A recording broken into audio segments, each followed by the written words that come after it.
درود رفقا، فکر میکنی با سینه مرغ و اسفناج نمیشه غذای رستورانی و فوق‌العاده خوشمزه درست کرد؟ امروز با یه روش و پخت متفاوت یه غذایی درست میکنیم که هم بافتش فوق‌العاده است، هم طعمش دیوونه کننده است. این دستور یکی از خوشمزه ترین ترکیب هایی میشه که تا حالا امتحان کردین، پس این ویدیو رو از دست ندین.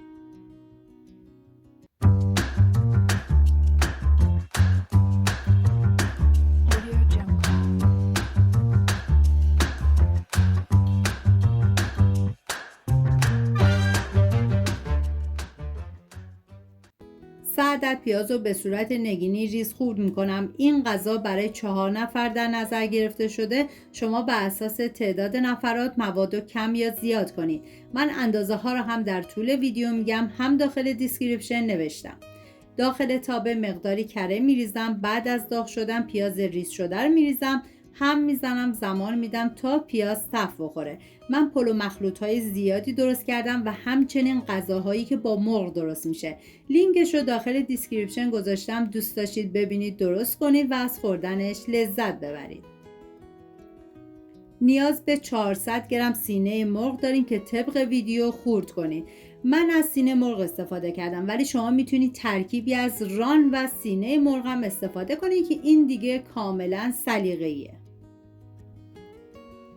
بعد از خورد کردن میریزم داخل تابه، هم میزنم، زمان میدم تا مرغ آب بندازه و بعد از اون کمی سرخ بشه.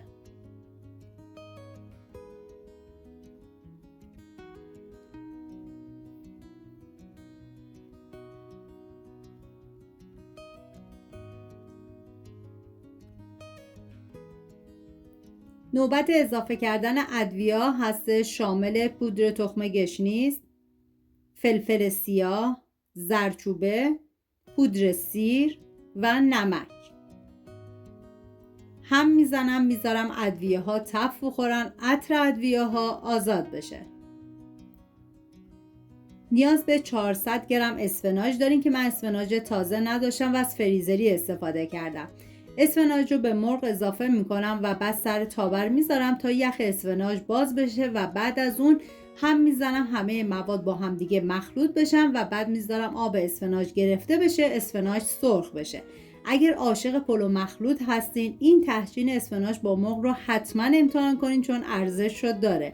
بافت نرم مرغ کنار طعم خاص اسفناج این غذا رو واقعا متفاوت کرده.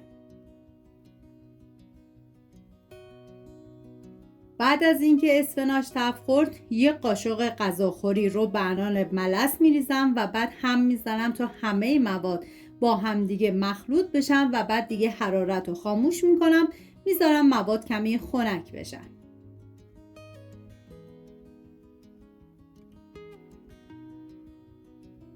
میریم برای درست کردن مواد تعدیق زعفرونیمون. 4 قاشق غذاخوری ماست همراه با 2 عدد زرده تخم مرغ، مقداری نمک و گلاب و من از زعفران خشک استفاده کردم. شما اگر از زعفران دم کرده خواستین استفاده کنید 3 قاشق غذاخوری. همه مواد رو با هم دیگه مخلوط میکنم، میذارم کنار.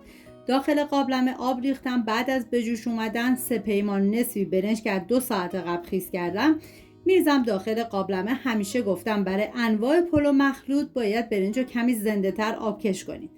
مقداری از برنج رو با مواد زعفرانی مخلوط کردم، میریزم داخل قابلمه، سطحش رو صاف و فشرده میکنم و بعد لایه بعدی از مواد مرغ و اسفناج میریزم. سعی کنید که مواد به کناره ها ریخته نشه و بعد برنج سفید میریزم.